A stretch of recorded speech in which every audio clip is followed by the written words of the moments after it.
வணக்கம் மக்களே, இது நம்ம நம்பர்ஸ். இன்னைக்கு நம்ம ரிட்டர்ன் ஆஃப் மவுண்ட் வாசெக்டோட அடுத்த சாப்டர்ஸ். ஆக்சுவலா அடுத்த சாப்டர்ஸ்னு சொல்றதை விட இது ஒரு சைட் ஸ்டோரி தான் மக்களே. இது சீசன் 3 கிடையாது. நல்லா புரிஞ்சுக்கோங்க, சீசன் 3 இன்னும் ரிலீஸ் ஆகல. சீசன் 3க்கான அப்டேட்டை நான் இந்த வீடியோட லாஸ்ட்ல சொல்றேன். இப்ப இது வேற ஒரு சைட் ஸ்டோரி. இது எங்க நடக்கிறதுனா நம்ம சிங்மியோட பாஸ்ட்ல. அதாவது அவன் பிளம் பிளாசம் ஸ்வாட் செயின்ட்டா ஒரு காலத்துல இருந்தால, அப்ப அவனோட சின்ன வயசுல நடந்த ஒரு கதையை தான் இதுல எடுத்து போட்டிருக்காங்க. இப்ப நம்ம பார்த்த கதைகள் எல்லாமே 100 வருஷத்துக்கு அப்புறம் நடந்த கதை. அதாவது அவன் திரும்பி ரீஇன்கார்னேட் ஆனதுக்கு அப்புறம் நடந்த கதை தான் நம்ம ரிட்டர்ன் ஆஃப் மவுண்ட் வாசெக்டோட கதையில பார்த்தோம். ஆனா இது 100 வருஷத்துக்கு முன்னாடி நடந்த கதை. இப்ப இந்த ஒரு கதையை ஆரம்பிப்போம். இந்த ஒரு சாப்டர்ஸ் ஆரம்பிச்சதும் ஃபர்ஸ்ட் செட்டில இருந்து ஒரு பெரிய சவுண்டு, சுங்மியோங் எங்க போற அப்படின்னு. நம்ம சுங்மியும் யோசிப்பான், கத்துற சவுண்ட பார்த்தா புடிச்சானுங்க 3 நாளைக்கு அந்த கேவல போட்டுருவானுங்க, இப்பவே தப்பிச்சு ஓடிடுன்னு நம்ம சுங்மியும் ஓடிக்கிட்டு இருப்பான். உன்னை மட்டும் புடிச்சேன், காலை உடச்சிரு வேண்டாம் அங்கிருந்து கத்துவாரு. புடிச்சா தானே நான் எஸ்கேப் அப்படின்னு சொல்லி நம்ம சுங்மியும் எஸ்கேப் ஆயிடுவான். ஆக்சுவலா இந்த மவுண்ட் வாசெக்டுக்கு நிறைய விசிட்டர்ஸ் வருவாங்க. இவங்க எல்லாருமே நிறைய ஆஃபரிங்ஸும் கொண்டு வருவாங்க. அதாவது நிறைய பணம் கொண்டு வந்து இந்த மவுண்ட் வாசெக்டுக்கு கொடுப்பாங்க. இந்த பணத்துல இருந்து கொஞ்சோடு பணத்தை எடுத்து தனக்காக செலவு பண்ணா இவங்க எல்லாரும் என் மேல கோச்சுக்கிறாங்க. சே, எல்லாரும் இப்படி இருக்காங்களே, கருணையே இல்லாத உலகமா இருக்குன்னு நம்ம சுங்மிங் யோசிச்சுக்கிட்டு இருப்பான். இப்ப அந்த பணத்துல இருந்து கொஞ்சோன்னு சுட்டுட்டு வந்துட்டான். இந்த பணத்தை வச்சு அவன் என்ன பண்ண போறான்றது கொஞ்சம் பிரச்சனை தான். நேரா போய் ஒரு தட்டை கேட்பான். பார்த்தா அந்த ஹோட்டல்காரர், முடியவே முடியாது, நாங்க தாவோயிஸ்டுக்கு லிக்வர் செல் பண்ணவே மாட்டோம். அதுவும் இல்லாம மவுண்ட் வாசெக்டோட எல்டர்ஸ் தெளிவா சொல்லிட்டாங்க, யாருக்கும் லிக்வர் செல் பண்ணவே கூடாது, முக்கியமா 3rd கிளாஸ் டிசிபிள்ஸுக்கு. அதுலயும் முக்கியமா சுங்மியோங்னு ஒரு பையன் வந்தானா அவனுக்கு லிக்வர் என்ன சாப்பாடு கூட கொடுக்க கூடாதுன்னு சொல்லியிருக்காங்க, உனக்கு கொடுக்கவே மாட்டோம் அப்படின்னு சொல்லி அவர் மூஞ்சியில் அடிச்ச மாதிரி சொல்லுவாரு. உடனே நம்ம சுங்மியோங்க பாவமா மூஞ்சியை வச்சு கேட்பான், அது வந்துங்க இது எனக்காக இல்லைங்க, என்னோட மாஸ்டருக்காக வாங்கிட்டு போறேன்னு சொல்லும் போது, இந்த மாதிரிலாம் நீ போய் சொல்லுவேன்னு அப்பவே முன்னாடியே எல்டர்ஸ் என்கிட்ட சொல்லிட்டாங்க. 3rd கிளாஸ் டிசிபிள்ஸ் அவங்க எந்த வேலையுமே வாங்க மாட்டேன்னு சொல்லியிருக்காங்க. நாங்க மட்டும் அவங்களை கோவப்படுத்தணும், எங்களால இந்த இடத்த பிசினஸே பண்ண முடியாது. சோ நீ எங்களை டிஸ்டர்ப் பண்ணாம இப்பவே இந்த இடத்துல இருந்து போயிரு அப்படின்னு சொல்லுவாங்க. நம்ம சிங்மிங்கோ, சச்சா நீங்க அப்படிலாம் சொல்லக்கூடாது, என்ன இருந்தாலும் நம்மளாம் ஒண்ணுக்குள்ள ஒண்ணு இல்லையா, இந்தாங்க இந்த காசை மட்டும் வச்சுக்கோங்க, எனக்கு ரொம்பலாம் வேணாம், சீப்பான லிக்வர் கொடுத்தா கூட போதும், கொஞ்சோன்னு தொட்டுக்க டம்ப்ளிங்ஸும் கொடுத்தீங்கன்னா நான் அப்படியே வாங்கிட்டு இந்த பக்கமா போயிருவேன், இந்தாங்க இந்த காசை வச்சுக்கோங்கன்னு சொல்லி ஒரு சில்வர் நீ அங்க கொடுப்பா. அதான் முடியாதுன்னு சொல்லிட்டோம்னு சொல்லி நம்ம சிங்மிங்க தூக்கி வெளில வீசிடுவாங்க. இவன் என்னமோ ஓவரா பண்ணிக்கிறான், என்னமோ இவன் கடை மட்டும் இருக்கிற மாதிரி, நான் மத்த கடைக்கு போவேன்னு மத்த கடையை திரும்பி பாப்பான். பார்த்தா எல்லாரும் படார் படார்னு சாத்துவானுங்க. சை, நீங்க எல்லாம் இவ்வளவு கருணையே இல்லாம இருக்கீங்களேடா, ஒரு தனி மனுஷனுக்கு சரக்கு கூட இல்லையா, இந்த ஜகத்தையே அழிக்க போறேன்டா அப்படின்னு நம்ம சிங்மிங் யோசிச்சுக்கிட்டு இருப்பான். அப்போ நல்லா தெரிஞ்ச ஃபெமிலியரான ஒரு வாய்ஸ் கேட்கும். யாருன்னு பார்த்தா இந்த மவுண்ட் வாசெக்ட்லயே 2nd கிளாஸ் டிசிபிள்ஸ் இருப்பாங்க. இவங்க எல்லாரும் நடந்து வந்துகிட்டு இருப்பாங்க. இவங்களை பார்த்ததோ, ஐ என்னோட சீனியர்ஸா வந்துட்டீங்களா அப்படின்னு நம்ம சிங்மிங் கேட்பானா. அவர் உடனே பயந்து போயிருவாரு. உங்களை பார்த்து எத்தனை நாள் ஆச்சு, உங்களை பார்த்தோன்னே எனக்கு அந்த ஞாபகம் தான் வருது அப்படின்னு கேட்பான். ஆக்சுவலா இவரு நம்ம சிங்மிங் ரொம்ப ஓவரா சேட்டை பண்றான்னு சொல்லி அவனுக்கு ஒரு பாடத்தை கத்து தரணும்னு நம்ம சிங்மிங்க திட்டுறதுக்காக போயிருப்பாரு. அப்படி போன இடத்துல நம்ம சிங்மிங் இவரை கடிச்சு வச்சிருப்பான். அந்த ஒரு காரணத்தினாலதான் மண்டையை சுத்தி இவ்வளவு பெரிய கட்டு போட்டிருக்காரு. இப்ப இவனையும் வேற திரும்பி பார்த்துட்டாரு. இவன் என்ன பண்ண காத்திருக்கானோன்னு யோசிச்சுக்கிட்டு இருப்பாரு. நம்ம சிங்மிங் உடனே சொல்லுவான், நீங்க அவ்வளவு எல்லாம் வருத்தப்படணும்னு அவசியமே கிடையாது, எல்லாமே பாஸ்ட்ல இருக்கு, நடந்தது நடந்து போச்சு, நடக்காதது ஓடி போச்சுன்னு மறந்துருங்க, எனக்கு ஒரே ஒரு சின்ன ஹெல்ப் மட்டும் பண்ணுங்க அப்படின்னு சொல்லுவான். இதை கேட்டதும், இல்ல முடியவே முடியாது, சுங்முன் உனக்கு எந்த வேலையுமே கொடுக்க மாட்டேன்னு ஏற்கனவே சொல்லிட்டாரு, அதுவும் இல்லாம நீ ஃபர்ஸ்ட் பாசமா பேசுவ, அந்த பாசம் ஒர்க் அவுட் ஆகலைன்னா நீ இப்படியே பாசாங்கா மாதிரி எங்க எல்லாரையும் மிரட்டுவேன்னு அவர் ஏற்கனவே சொல்லிட்டாரு, அதனால உன்னோட ட்ரிக்ஸ் எங்க மேல ஒர்க் அவுட்டே ஆகாது, அதுவும் இல்லாம ஒருத்தனால இங்க இருக்கிற எத்தனை ரெஸ்டாரண்ட்ல எங்களை அலோவ் பண்ண மாட்டாங்கன்னு உனக்கு தெரியுமா, எல்லாம் நீ பண்ணி வச்சதுனால மட்டும்தான், உனக்கு நம்பிக்கை இல்லைன்னா நீ போய் அந்த ரெஸ்டாரண்ட்ல கேட்டு பாருன்னு வேற இவனும் சொல்லுவான். நம்ம சிங்மிங் அவங்க அண்ணனை யோசிப்பா, சை இந்த சுங்மன் எப்படி எல்லாத்தையும் ப்ரெடிக்ட் பண்ணி வச்சிருக்கா, நம்ம எங்க போனாலும் ப்ரெடிக்ட் பண்ணி வச்சிருக்கானே, என்ன பண்றது, சை உங்களால பிரயோஜனமே இல்ல, ஆமா அதெல்லாம் இருக்கட்டும், என்ன பேக்ஸ் எல்லாம் எடுத்துட்டு போறீங்க, எங்க போயிட்டு இருக்கீங்க அப்படின்னு கேட்பான். அதுவா, நாங்க வந்து எல்டர் சொன்னதுனால ஜியானுக்கு போறோம்னு அவங்களும் சொல்லுவாங்க. ஜியானா? ஜியானா? ஆமா, நான் கொஞ்சம் ஆர்வத்துல கேக்குறேன், இந்த ஜியான்ல அப்படி என்ன இருக்கு, நானும் கேள்விப்பட்டேன் அது இந்த ஹுவாயுனை விட ரொம்ப பெருசா இருக்குன்னு சொல்லியிருப்பாங்க, உண்மையா அப்படின்னு கேட்பான். அது வந்து நம்மளால அப்படி கம்பேர் பண்ண முடியாது, ஹுவாயின்னா நம்ம ஒரு வில்லேஜ்னு எடுத்துக்கிட்டோம்னா ஜியான் ஒரு பெரிய சிட்டி மாதிரி, அங்க நிறைய மக்கள் இருக்காங்க, நிறைய பில்டிங்ஸ் இருக்கு, ரெஸ்டாரண்ட் இருக்கா, ஆமா நிறைய ரெஸ்டாரண்ட்டும் இருக்கு. ரெஸ்டாரண்டா? சுங்மியோங் நீ போகவே கூடாது, நீ ஜியானுக்கு போகவே கூடாது, இங்க பாரு செக் லீடர் இந்த மாதிரி ஜூனியர் தாவோயிஸ்டா இங்க போறதுக்கு அனுமதி கொடுக்கவே மாட்டாரு, அதுலயும் முக்கியமா நீனா கண்டிப்பா அனுமதி கிடைக்கவே கிடைக்காது அப்படின்னு அவன் கத்திக்கிட்டு இருப்பான். சீனியர், உங்க வாயாலே ஒத்துக்கிட்டீங்களே அங்க நிறைய ரெஸ்டாரண்ட் இருக்குன்னு. அப்படி இருக்கிறப்ப அங்க போகாம இருக்கலாமா? ஆமா, ஜியானுக்கு போறதுக்கு வழி எந்த பக்கம் சொல்லுங்க சொல்லுங்க அப்படின்னு கேட்டுட்டு ஒரு வழியா அவனுங்கள்ட்ட இருந்து பேசி சமாளிச்சு ஜியானுக்கு வந்துருவான். இப்ப ஜியானுக்கு வந்த உடனே இந்த இடத்த பார்த்து ரொம்ப ஆச்சரியப்படுவான். ஏன்னா ஜியான் அந்த ஹுவாயினை விட ரொம்ப பெரிய சிட்டியா இருக்கும். இப்ப நேரா ஒரு ஹோட்டலுக்கு போயிட்டு, வெயிட்டர், எனக்கு உங்க ஹோட்டல்ல இருக்கிற பெஸ்டான ஒரு விஷயத்தை எடுத்துட்டு வா அப்படின்னு சொல்லுவான். ஒரு சின்ன பையன் தான் வெயிட்டரா வருவான். இந்த பையனும் அங்க இருக்கிற எல்லா பெஸ்டான விஷயத்தையும் எடுத்துட்டு வந்து கொடுத்துருவான். அதோட இவனுக்கு ட்ரீட்டா இன்னும் கொஞ்சம் எக்ஸ்ட்ரா டம்ப்ளிங்ஸ் வேற கொடுப்பான். இப்ப அந்த பையனோட சர்வீஸ பாராட்டி நம்ம சிங்விங்கும் அவனுக்கு எக்ஸ்ட்ரா காசு வேற கொடுத்துக்கிட்டு இருப்பான். இப்ப நல்லா அவன் பாட்டுக்கு ஸ்பூந்து விளையாண்டுகிட்டு இருப்பான். அப்ப பின்னாடி ஜோங்கான் செக்ட், அதாவது நம்ம சதனேஜ் செக்ட்ல இருந்து ஒரு 3 பேர் உட்கார்ந்து சாப்பிட்டுக்கிட்டு இருப்பானுங்க. அதுல இருந்து ஒரு 2 பேரு அவனோட சீனியரை பார்த்து, பிரதர், கண்டிப்பா இந்த தடவை டிராகன் ஃபீனிக்ஸ் சமிட்ல நீங்க தான் ஜெயிக்க போறீங்க. நீங்க ஷவுலினையும் தோக்கடிச்சிருவீங்க, உடாங்கையும் தோக்கடிச்சிருவீங்க, ஏன் நாம்குங் கிளானை கூட தோக்கடிச்சிருவீங்க. கண்டிப்பா உங்களை ஜெயிக்கிறதுக்கு யாருமே இருக்க மாட்டாங்க அப்படின்னு சொல்லிக்கிட்டு இருப்பான். இப்ப இது எல்லாத்தையும் கேட்ட அந்த சீனியரும், சே, நீங்க என்னை ரொம்ப பாராட்டுறீங்க, இருந்தாலும் கண்டிப்பா நம்ம தான் ஜெயிப்போம் அப்படின்னு அவனும் கான்பிடண்டா சொல்லுவான். இவனோட பேரு ஜின் சியோக்ரிம். அப்ப இருந்த சதனேஜ் செக்டரோட ஒரு செகண்ட் கிளாஸ் டிசிபிள் தான் இந்த ஜின் சியோக்ரிம். அப்ப இருந்த ஒரு ஜீனியஸும் கூட, அதாவது சதனேஜ் செக்டர்ல. இப்ப இவன் கிட்ட பேசிக்கிட்டே இருக்கும்போது மிச்சம் இருக்கிற 2 பேரும், இப்படியே போச்சுன்னா கண்டிப்பா நம்ம மவுண்ட் வா செக்டையும் இந்த தடவை தோக்கடிச்சிருவோம் அப்படின்னு சொல்லுவானுங்க. இதை கேட்டதும் இந்த ஜின் சியோக்ரிம் ரொம்ப டென்ஷன் ஆயிருவான். ஏன் அப்படின்னா அப்ப இருந்த மவுண்ட் வா செக்ட் 10 கிரேட்டஸ்ட் செக்ட்ல ஒன்னா இருந்துச்சு. அதுவும் இல்லாம சதனேஜும் மவுண்ட் வாவும் பக்கத்துல இருக்கிறதுனால அது எப்பயுமே கம்பேர் பண்ணிக்கிட்டே இருப்பாங்க. அதுல பார்க்கும்போது சதனேஜுக்கு அவங்க பணத்திலையும் சரி இன்ஃபுளுன்ஸ்லயும் சரி ரொம்ப ரொம்ப பெரிய ஆளுங்களா இருந்தாங்க. மவுண்ட் வாவோட அவங்க கிட்ட இன்ஃபுளுன்ஸ் அதிகமா இருந்துச்சு. இருந்தாலும் மார்ஷியல் ஆர்ட்ஸ் கம்பேர் பண்ணும்போது மவுண்ட் வா தான் ஒரு படி மேல இருந்துச்சு. அந்த ஒரு காரணத்தினால சதனேஜை யாரும் அவ்வளவு பெருசா எடுத்துக்கிட்டதே கிடையாது. சதனேஜ்ல இருந்தவங்க யாருமே மவுண்ட் வா செக்ட்ல இருக்கிறவங்க யாரையுமே தோக்கடிச்சதே கிடையாது. அந்த அளவுக்கு மவுண்ட் வா செக்டரோட மார்ஷியல் ஆர்ட்ஸ் ரொம்ப ஸ்ட்ராங்கா இருந்துச்சு. இந்த ஒரு காரணத்தினால தான் நம்ம சிங்மியுங் இந்த சதனேஜ் செக்டை மதிக்கவே மாட்டான். ஏன்னா என்னதான் அவனுங்க இன்ஃபுளுன்ஸ்ல பணத்துல பெரிய ஆளா இருந்தாலும் மார்ஷியல் ஆர்ட்ஸ் வரப்ப மவுண்ட் வா தான் பெருசு அப்படின்றது நம்ம சிங்மியுங்க்கு நல்லாவே தெரியும். அதாவது அவனோட காலத்துல நல்லா தெரியும். ஆனா அப்ப இருந்த மவுண்ட் வா செக்ட் கொஞ்சம் இதா இருந்துச்சு. அதனாலதான் சதனேஜ் சும்மா கலாய்ச்சிக்கிட்டே இருந்தானுங்க. ஆனா அதையுமே நம்ம சிங்மியுங் மாத்திட்டான். இப்ப இத பத்தி சொல்லிக்கிட்டு இருக்கும் போது கூட இருக்கிற அந்த 2 பேர் மறுபடியும் சொல்லுவானுங்க, மவுண்ட் வா செக்டுக்கு இப்ப நல்ல ரெப்புடேஷன் இருக்கிறது தான் நல்ல விஷயம் அப்படின்னு. நீ என்ன சொல்ல வர அப்படின்னு இந்த ஜின் கேட்கும்போது, நீங்க கொஞ்சம் யோசிச்சு பாருங்க சீனியர் பிரதர், ஒருவேளை நம்மளோட செக்ட் இருக்கிறதே ஸ்ட்ராங்கஸ்டான ஒரு செக்டா இருந்துச்சுன்னா நம்மளால இந்த செக்ட்ல ஷைன் ஆகவே முடியாது. அதுவும் இல்லாம இப்ப நம்ம செக்ட் கொஞ்சம் வீக்கா இருக்கு. அப்படி இருக்கிறப்ப இந்த செக்ட நம்ம இருக்கிறதுலே உலகத்திலேயே கிரேட்டஸ்டான ஒரு செக்டா மாத்தணும்னா நம்ம தான் இந்த செக்ட்லயே ஒரு பெரிய ஆளுங்களா இருப்போம். நம்ம தான் இது மொத்த பேருக்கும் காரணமா இருப்போம். அப்ப மவுண்ட் வா செக்டையும் தாண்டி நம்மளோட செக்டை நம்மளால பெரிய லெவலுக்கு எடுத்துட்டு போக முடியும். அதுவும் இல்லாம மவுண்ட் வா செக்ட்ல இப்போ ஒரு ஜீனியஸ் வந்திருக்கானே சிங்மியுங் அப்படின்னு, அவனதான் மவுண்ட் வா செக்டோட கிரேட்டஸ்ட் ஜீனியஸ்னு சொல்றாங்களே. இப்போ ஒருவேளை வரப்போற டிராகன் ஃபீனிக்ஸ் சமிட்ல நம்ம அவனை மட்டும் தோக்கடிச்சிட்டோம், மக்கள் நம்மள பாக்குற விதமே மாறிடும். அதுக்கப்புறம் மக்கள் எல்லாரும் நம்மள பெருசா பார்க்க ஆரம்பிச்சிருவாங்க. நம்மள தடுக்கிறதுக்கு ஆளே இருக்க மாட்டாங்க. நம்ம அப்படியே ஜெயிச்சு இந்த உலகத்திலேயே கிரேட்டஸ்ட் செக்டா மாறிடலாம் பிரதர் அப்படின்னு சொல்லுவான். இதை கேட்டோன்னே இந்த ஜின்னும் ஒரு மாதிரி சிரிச்சுக்கிட்டு இருப்பான். இருந்தாலும் அவன் சொன்னது கரெக்ட்னு இவனும் ஒத்துக்குருவான். ஏன்னா வரப்போற டிராகன் ஃபீனிக்ஸ் சமிட் மட்டும் கிடையாது, அதுக்கப்புறம் வரக்கூடிய எல்லா காம்படிஷன்ஸ்லயும் நம்ம தான் ஜெயிக்க போறோம், நம்ம செக்ட் தான் பெருசா இருக்க போதுன்னு சொல்லி முடிப்பான். முடிச்ச உடனே பைத்தியக்காரத்தனமா பேசிக்கிட்டு இருக்கான் அப்படின்னு நம்ம சிங்மியுங் சொல்லுவான். இதை சொன்னதும் அவனுங்க 3 பேருமே பேசுறத நிப்பாட்டிடுவானுங்க. டக்குன்னு எல்லாரும் சிங்மியுங் பக்கம் தான் பாப்பானுங்க. இருந்தாலும் மேபி அது அவன் சொல்லியிருக்க மாட்டான், ஏதாவது தெரியாம நம்ம கேட்டிருப்போம், வேற டேபிள்ல பேசினதை கேட்டிருப்போம் போல, அதுக்கும் நமக்கு சம்பந்தம் கிடையாதுன்னு இவனுங்களும் விட்டுருவானுங்க. ஆனா அந்த ஜின் மட்டும் கவனிச்சிருவான், மவுண்ட் வாவோட டிசிபிள் இங்க என்ன பண்ணிக்கிட்டு இருக்கான் அப்படின்னு. இப்ப உடனே இவங்களும் வெயிட்டர் கிட்ட, அதாவது அந்த சின்ன பையன் கிட்ட இன்னொரு பாட்டில் லிக்வர் எடுத்துட்டு வான்னு சொல்லுவாங்க. அந்த பையனை எடுத்துட்டு வருவான். ஆனா வரப்ப கீழே ஊத்தி கிடக்கிற தண்ணியை பார்க்காம அதுல கால் வச்சு ஸ்லிப் ஆகி அந்த டேபிள் மேலேயே விழுந்துருவான். அந்த லிக்வரும் ஊத்தி போயிரும், அங்க இருந்த சாப்பாடும் கொட்டி போயிரும். ஆனா அது இல்லாம ஒரே ஒரு துளி லிக்வர் மட்டும் அந்த ஜின்னோட சட்டை மேல போய் பற்றும். வெறும் ஒரே ஒரு துளி தான். இத பார்த்ததுக்கே அந்த ஜின் ரொம்ப கோவமாயிருவான். இப்ப அந்த பையனும் சாரி என்ன மன்னிச்சிருங்கன்னு சொல்லி வேகமா போய் அந்த ஜின்னோட சட்டையில இருக்கிற அந்த காரையை தொடக்க ஆரம்பிச்சிருவான். இதை பார்த்ததும் ஜின்னுக்கு இன்னும் கோவம் வந்து உடனே இவனை அடிச்சு கீழே தள்ளிடுவான். ஓனரை கூப்பிட அப்படின்னு இந்த பையனை பார்த்து சொல்லுவான். இந்த பையனும் என்ன மன்னிச்சிருங்க, நான் எப்படியாவது இதுக்கு காசு கொடுத்து சமாளிச்சிடுறேன்னு சொல்லும் போது சுத்தி இருக்கிறவனுங்களா சொல்லுவானுங்க, அந்த மிச்சம் இருக்கிற 2 பேரு, என்னது உன்னால காசு கொடுத்து சமாளிக்க முடியும் நினைக்கிறியா என்ன, இதுக்கெல்லாம் உன்னால பொறுப்பு ஏத்துக்கவே முடியாது, முதல்ல ஓனரை கூப்பிடு அப்படின்னு கத்திக்கிட்டே இருப்பானுங்க. ப்ளீஸ் என்ன மன்னிச்சிருங்க, ஓனரை மட்டும் கூப்பிட்டீங்கன்னா என்னைய வேலையை விட்டே தூக்கிடுவாங்கன்னு அந்த பையனும் கெஞ்சுவான். ஆனா இந்த ஜின் அப்ப கூட கேட்க மாட்டான். இந்த பையன் காலை பிடிக்க வரப்ப தன்னோட காலை பின்னாடி இழுத்துட்டு, உன்ன மாதிரி ஒரு ஆளெல்லாம் என்னோட காலை பிடிக்கிறதுக்கு தகுதி இருக்குன்னு நினைக்கிறியா என்ன அப்படின்னு இந்த ஜின் கேட்பான். ரொம்ப பண்ணாம வாயை முட்டி கிளம்பு, ரொம்ப ஓவரா தான் பண்றானுங்க அப்படின்னு அங்க இருந்து நம்ம சிங்மியுங் சொல்லுவான். இதை கேட்டதும் இந்த ஜின்னு, என்ன சொன்ன அப்படின்னு கேட்கும்போது, நான் இங்க நல்லா குடிச்சிட்டு போகலான்னு வந்தேன். ஆனா நீ இங்க மூடையே கெடுத்துக்கிட்டு இருக்க.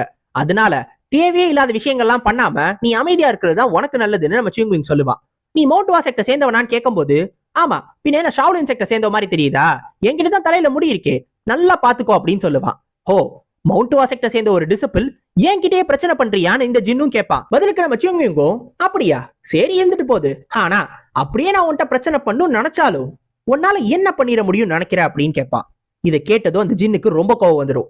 உடனே நம்ம சிங்விங் பக்கத்துல நடந்து வந்து, என்ன சொன்ன, உனக்கு உன் மேல ரொம்ப கான்பிடன்ஸ் இருக்கிற மாதிரி தெரியுது, ஒருவேளை இது வெறும் பேச்சு இல்லைனா எந்திரிச்சு நில்லு, உன்னோட கான்பிடன்ஸை உன்னால பேக்கப் பண்ண முடியுதா இல்லையான்றத பாத்துருவோம் அப்படின்னு சொல்லுவான். நம்ம சிங்விங் உடனே, வந்த சண்டைய விடுற ஆளே கிடையாது, எந்த சண்டை வந்தாலும் அதை ஃபேஸ் பண்ற ஆளுதான், இருந்தாலும் நான் இன்னைக்கு அந்த மூட்ல இல்ல, அதுவும் இல்லாம நான் ஏற்கனவே அங்கிருந்து ஓடி வந்திருக்கேன், நான் ஒருவேளை பிரச்சனை பண்ணிட்டு திரும்பி போனேன்னா எனக்கு பெரிய ஆப்பு இருக்கும், அதனால உன்கிட்ட சொல்லி பிரயோஜனம் இல்ல, நீ இப்பவே இந்த இடத்துல இருந்து கிளம்பிடு, இன்னைக்கு நீயே லக்கி நினைச்சுக்கோ, அதனாலதான் என்கிட்ட இருந்து தப்பிச்சு போற, அடி வாங்காம போறதுக்கு சந்தோஷப்படு அப்படின்னு சொல்லி அனுப்புவான். இப்ப இதை கேட்டதும் இந்த ஜின்னுக்கு ரொம்ப கோவம் வரும். இருந்தாலும் இந்த ஜின்னால போய் நம்ம சிங்விங் மேல கை வைக்க முடியாது. ஏன்னா என்னதான் இருந்தாலும் இவன் ஒரு சீனியர், ஒரு சின்ன பையனை போய் அடிச்சா இவனை தப்பா தான் பேசுவானுங்க. அந்த ஒரு காரணத்தினால நம்ம சிங்விங்கா தானா வந்து இவனை அடிக்கணும், அதுக்கப்புறம் இவனை அடிச்சுக்கலாம், இவனுக்கு ஒரு பாடம் கத்து கொடுக்கலாம்னு சொல்லி நம்ம சிங்விங்க விருப்பேத்தணும்னு நினைப்பா. அதனால நம்ம சிங்விங்க பார்த்து, மவுண்ட் வாசெக்ல இருக்கிறதுனால நீ என்ன பெரிய ஆள் நினைச்சுக்கிட்டு இருக்கியா, மவுண்ட் வாசெக்ல உனக்கு முட்டாள்தனத்தை மட்டும் தான் சொல்லி கொடுத்துருக்காங்களான்னு கேட்பான். ஆனா இதுக்கெல்லாம் நம்ம சிங்விங்க அசரவே மாட்டான். ஆமாமா அதான் சொல்லி கொடுத்துருக்காங்க, போயிட்டு வா அப்படின்னு சொல்லிடுவான். ஆனா இதுக்கெல்லாம் அசர மாட்டான்னு தெரிஞ்ச உடனே இன்னொரு பேர் எழுப்பான், சுங்முன். அதாவது நம்ம சிங்விங்கோட அண்ணனோட பேரு. நான் கேட்ட வரைக்கும் அந்த ஆளு பெரிய லீடர்னு சொல்லிக்கிறாங்களே, சுத்தி இருக்கிற ஜூனியர்ஸ் எல்லாருமே அந்த ஆளதான் நம்பிக்கிட்டு இருக்காங்க, அவரை தான் ஃபாலோ பண்றாங்கன்னு சொல்லிக்கிறாங்க. ஆனா உன்னை பார்த்தாலே தெரியுது அந்த ஆளு எப்படிப்பட்ட ஆளா இருப்பாரு அப்படின்னு. அவருக்கெல்லாம் போய் ஏதோ பெரிய ஸ்வாட்ஸ்மேன் எல்லாம் பட்டம் கொடுத்துக்கிட்டு இருக்காங்க.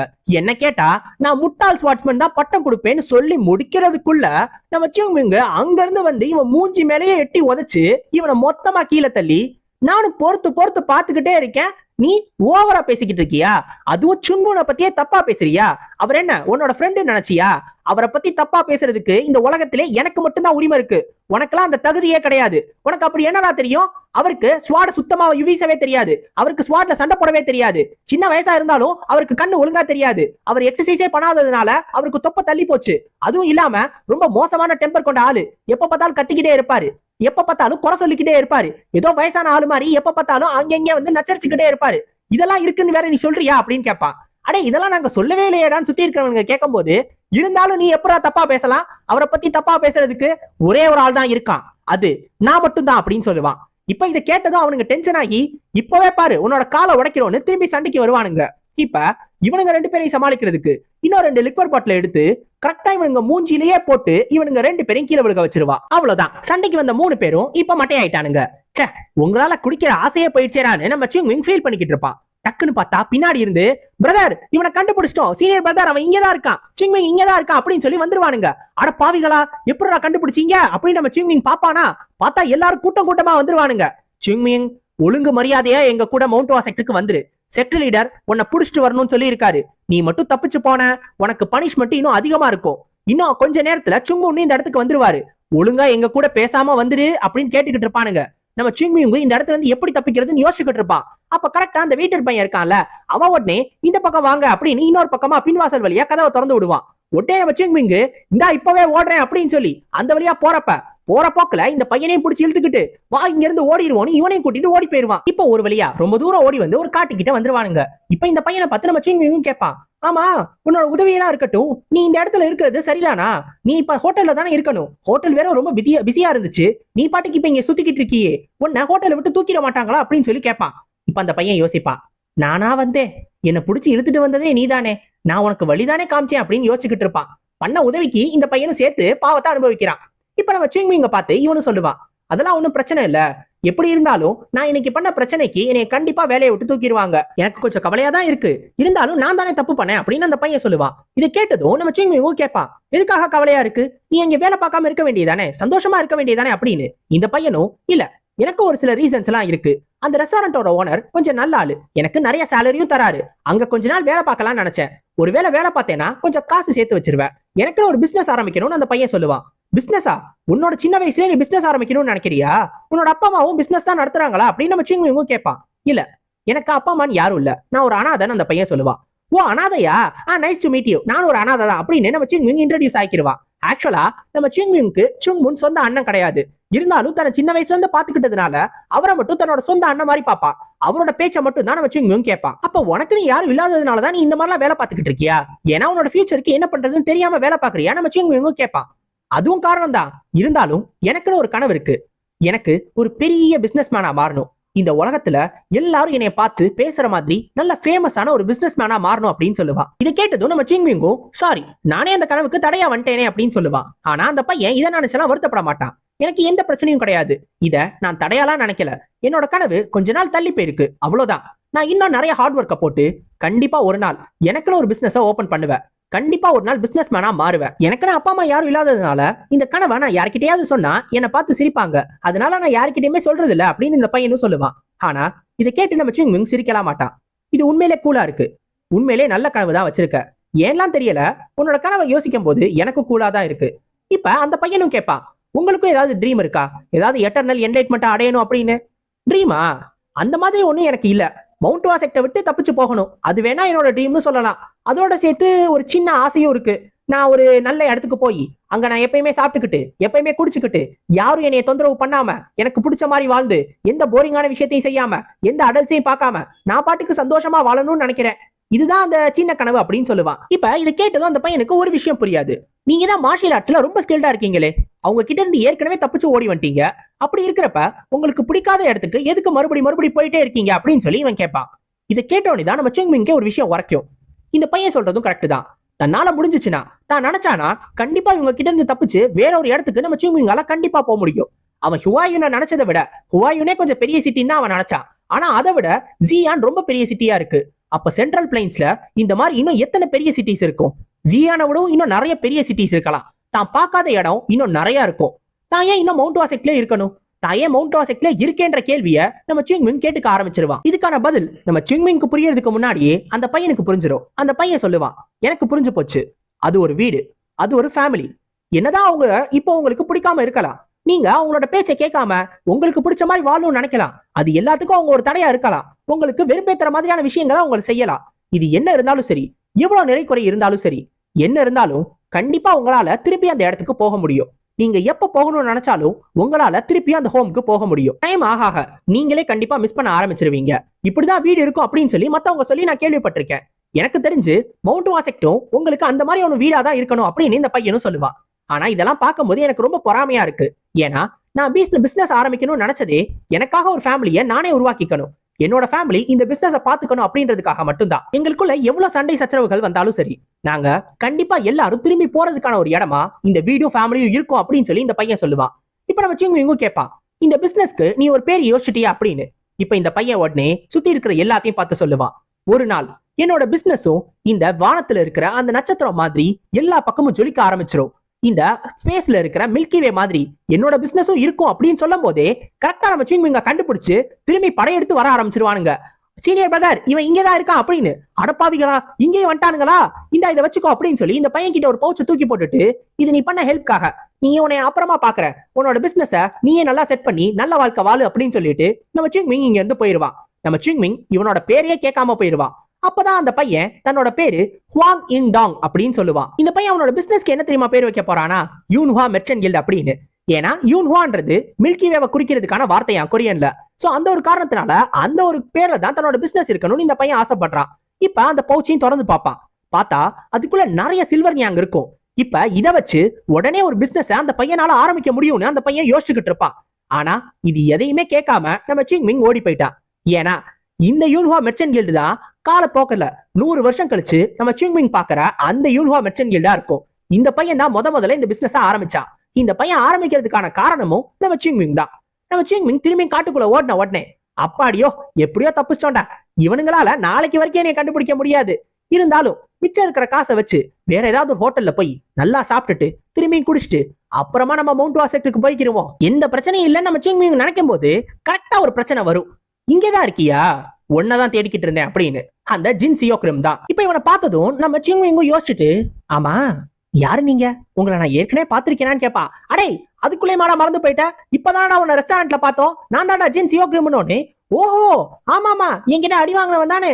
ஆமா, இங்க என்ன பண்ணிக்கிட்டு இருக்கான்னு கேட்பான். இவன் உடனே டக்குன்னு நம்ம சிங்மிங்கோட கையில ஒரு உடன் ஸ்வாட தூக்கி போட்டுட்டு, இந்தா இத புடி, உன்னோட ஸ்டான்ஸை எடு, நீ என்னை அவமானப்படுத்திட்டு அப்படியே தப்பிச்சு போயிடலாம் நினைச்சியா அப்படின்னு நம்ம சிங்மிங்க பார்த்து கேட்பா. அதுவும் இல்லாம நம்ம சிங்மிங் சின்ன பையன் அப்படின்றதுனால அந்த ரெஸ்டாரண்ட்ல ஃபர்ஸ்ட் அடிக்காம விட்டுட்டானா. ஆனா இப்ப அந்த தப்ப பண்ண மாட்டானா. இவனுக்கு மேனர்ஸ்னா என்னன்னு சொல்லி தர போறேன் அப்படின்னு இந்த ஜின் சொல்லுவான். நம்ம சிங்மிங் இதை பார்த்துட்டு, ஓஹோ சண்டையா, நார்மலா சண்டை வந்தா நான் விடுற ஆள்லாம் கிடையாது. ஆனா உனக்கு ஓகே தானா? எனக்கு தெரிஞ்ச வரைக்கும் நீ ஏதோ ஒரு காம்படிஷன்ல சீக்கிரமா சண்டை போட போறேன்னு கேள்விப்பட்டேன். அப்படி இருக்கிறப்ப நீ என் கூட சண்டை போடுறது தயாரா இருக்கியா அப்படின்னு சொல்லி கேட்பா. வெட்டியா பேசுறத நிப்பாட்டிட்டு உன்னோட ஸ்டாண்ட் சைடு, இந்த தடவை உன்னால தப்பிச்சு ஓடவே முடியாதுன்னு இந்த ஜின் சொல்லுவான்.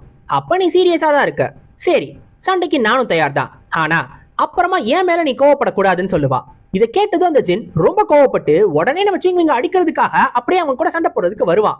பதிலுக்கு நம்ம சிங்மிங்கும் அங்கிருந்து ஓடி வருவான். இப்ப இவங்க 2 பேருக்குள்ள சண்டை ஆரம்பிச்சிடும். இப்ப இந்த ஜின்னு கூட ஒரு 2 பேர் இருந்தானுங்களே, இவனுங்க 2 பேருக்கும் சண்டை நடக்குதுன்னு தெரிஞ்ச உடனே அந்த மலை மேல ஏற ஆரம்பிச்சிருவானுங்க. அச்சச்சோ பிரதர் சியோக்ரும், அந்த பையனை எதுவும் பண்ணிடாதீங்க, அவன் ஒரு சின்ன பையன், அவன் மேல கருணை காட்டுங்க அப்படின்னு சொல்லிக்கிட்டே மேல ஏறி வந்து பாப்பானுங்க. பார்த்தா கருணை காட்ட வேண்டிய இடத்துலலாம் நம்ம ஜின் இருக்க மாட்டாரு, கருணை காட்டுற மாதிரி தான் இருப்பாரு. ரொம்ப மோசமான நிலைமையில இருப்பான். அடி அடின்னு நம்ம சிங்மிங் கிட்ட அடி வாங்கியிருப்பான். அதுலயே முக்கியமா அவனோட ரைட் ஆர்ம் இருக்குல்ல, அது ரொம்ப உடஞ்சு போயிருக்கும். கண்டிப்பா இந்த ஒரு கையை வச்சு அவனால அந்த டிராகன் சமிட்ல கலந்துக்கவே முடியாது.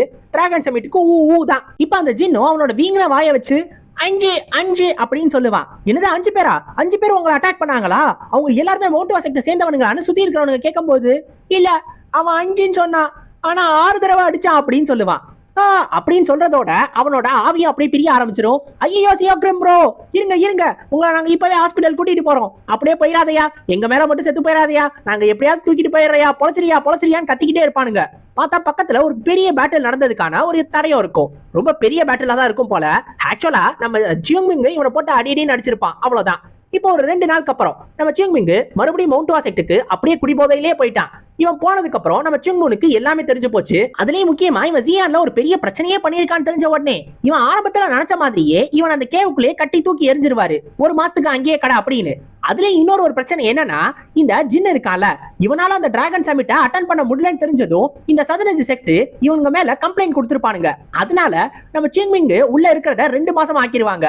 2 மாசம் நம்ம சிங்மிங் உள்ளே இருந்துட்டான். இந்த ஒரு காரணத்தினால நம்ம சிங்மிங்க்கு இதனால ஒரு பெரிய பிரச்சனையே உருவாச்சு அந்த 2 மாசத்தினால. அது என்ன தெரியுமா? சதனஜி செக்ட்ன்ற பேரை கேட்டாலே அவனுக்கு ஒரு கோவம் வரும். அது ஏன்னா அவனுக்கே தெரியாது. ஆனா அவனுங்க பேரை கேட்டா அவனுக்கே கோவம் வர ஆரம்பிச்சிடும். இப்ப 100 வருஷம் கழிச்சும் அந்த கோவம் அப்படியே தான் தொடர்ந்துகிட்டு இருக்கு. இப்ப சுத்தி இருக்கிற எல்லா செகண்ட் கிளாஸ் டிசிபிள்ஸ்க்கும் அவன் ட்ரைனிங் கொடுத்துக்கிட்டு இருப்பான்ல, அந்த ட்ரைனிங் அவன் கொடுத்துக்கிட்டு இருப்பான். இப்ப நம்ம சிங்மிங்கும் எதையோ பத்தி யோசிச்சுக்கிட்டு இருப்பான். ஃபர்ஸ்ட் நம்ம பேக்சுன் தான் மேலே ஏறி வருவான். நம்ம பேக்சுன் இவனை பார்த்துட்டு, என்ன அப்படி பாக்குற அப்படின்னு கேட்ட உடனே நம்ம சிங்மிங் உன்னை பார்த்து கேட்பான், நான் உன்னைய பத்தி யோசிச்சுக்கிட்டே இருந்தேன். உன்னை முதல்ல தடவை பார்த்ததுல இருந்து எனக்கு உன் மேல கோவம் வந்துகிட்டே இருந்துச்சு. ரொம்ப அருவருப்பான ஒரு மூஞ்சியாவே எனக்கு தோணுச்சு. ஏன் என்னன்னுலாம் தெரியல. ஆனா நம்ம எப்ப ஃபர்ஸ்ட் பார்த்தோம் அப்படின்னு சொல்லி கேட்பான். இதுக்குள்ளேயுமா மறந்துட்ட? நம்ம ஃபர்ஸ்ட் எப்ப பார்த்தோம்னா அந்த ஹோட்டல்ல தான் பார்த்தோம். நீ சரக்கு அடிச்சுக்கிட்டு இருந்த, நான் இந்த மாதிரி ஒரு சின்ன பையன் சரக்கு அடிக்கிறானேன்னு உன்னைய பார்த்து கேட்டேன். அதுக்கப்புறம் உன்னைய வந்து போட்டு கொடுத்தேன், நீ என்னைய போட்டு மிதின்னு மிதிச்ச. இதுதான் நடந்துச்சு. அதுவும் இப்பதானடா நடந்துச்சு, அதுக்குள்ளே மறந்து போயிட்டியா நம்ம பேக்சுன்னு கேட்பான். இல்ல நான் அதுக்கு முன்னாடியே உன்னை எங்கேயோ பார்த்திருக்கேன், ஆனா எனக்கு ஞாபகம் தான் வரல. சரி எனக்கு பிடிக்காத மூஞ்சி அப்படியே எடுத்துக்கிருவோம். இருந்தாலும் நீ மறந்துடாத, உன்னோட ட்ரைனிங் இன்னும் முடியல. நீ இன்னும் 3 தடவை அந்த மலையை ஏறி இறங்கணும். அப்படி நீ ட்ரைனிங்க சீக்கிரமா முடிக்காம போனீங்கன்னா லஞ்ச் டைம் முடிஞ்சு போயிடும். அதனால சீக்கிரமா போய் ட்ரைனிங்க கண்டினியூ பண்ணு, போ அப்படின்னு துரத்தி விடுவான். இப்போ உடனே இந்த பேக்சுன்னு யோசிப்பான், அடச்சை, நான் போன ஜென்மத்துல அப்படி என்ன பாவத்தை பண்ணி தொலைச்சேன்னு தெரியல, இவனுக்கு போய் சீனியரா பிறந்திருக்கேனே அப்படின்னு சொல்லி யோசிச்சுக்கிட்டு இருப்பான். உங்களுக்கு ஒரு விஷயம் ஞாபகம் இருக்கும்னு நினைக்கிறேன். நம்ம சியோல் டிரான்ஸ்லேட்ல இருக்கும்போது நம்ம பேக்சுன் தொந்தரவு பண்ணுவான். அப்ப நம்ம சிங்மிங் இவனை 5 தடவை அடிக்கிறேன்னு சொல்லிட்டு அப்பயும் இவன் தலையில 6 தடவை அடிச்சிருப்பான். எனக்கு தெரிஞ்சு அந்த ஜின் சியோக்ரும் தான் திரும்பியும் பேக்சுனா வந்து பிறந்திருக்கான்னு நினைக்கிறேன். போன ஜென்மத்துல ஒரு அடி வாங்கினது பத்தாதுன்னு சொல்லிட்டு எல்லா தடவையும் அடி வாங்கணும்னு சொல்லி தேவையே இல்லாம நம்ம சிங்மிங் கிட்டே வந்து மாட்டிக்கிட்டான். இப்படி காலம் ஃபுல்லா கஷ்டப்படணும் அப்படின்னு அவன் தலையில எழுதி வச்சிருக்கு. எல்லாம் விதி, என்ன பண்றது? எனக்கு தெரிஞ்சு சீசன் 3 அக்டோபர்ல வரதுக்கு நிறைய வாய்ப்பு இருக்கு மக்களே. அந்த மாதிரி தான் சொல்லிக்கிறாங்க. ஆனா அபிஷியலான நியூஸ் எதுவுமே வரல. இருந்தாலும் அக்டோபர்ல வரதுக்கு இல்ல அதை தாண்டி வரதுக்கு தான் அதிகமான அளவு வாய்ப்பு இருக்கு. ஏன்னா சீசன் 1 முடிஞ்சு 10 மாசம் பிரேக் எடுத்து தான் சீசன் 2 வந்துச்சு. அப்ப சீசன் 2 முடிஞ்சு இன்னொரு ஒரு 10 மாசம் பிரேக் நம்ம கணக்குல வச்சுக்கிடுவோம். ஏன்னா சீசன் 2 முடிஞ்சது டிசம்பர்ல, போன வருஷம் டிசம்பர். அப்ப 10 மாசம் பிரேக் கணக்கு வச்சீங்கன்னா இப்ப அக்டோபர்ல ஆரம்பிக்கணும், இல்ல அக்டோபரை தாண்டி ஆரம்பிக்கணும். அநேகமா அப்ப ஆரம்பிச்சிருவாங்கன்னு நினைக்கிறேன். நம்ம சீசன் 3க்கு வெயிட் பண்ணுவோம். சோ அடுத்த சீசன் 3ல உங்களை சந்திக்கிற வரைக்கும் சைனோரா கைஸ், அரிகத்தோ கோசாய்மஸ்.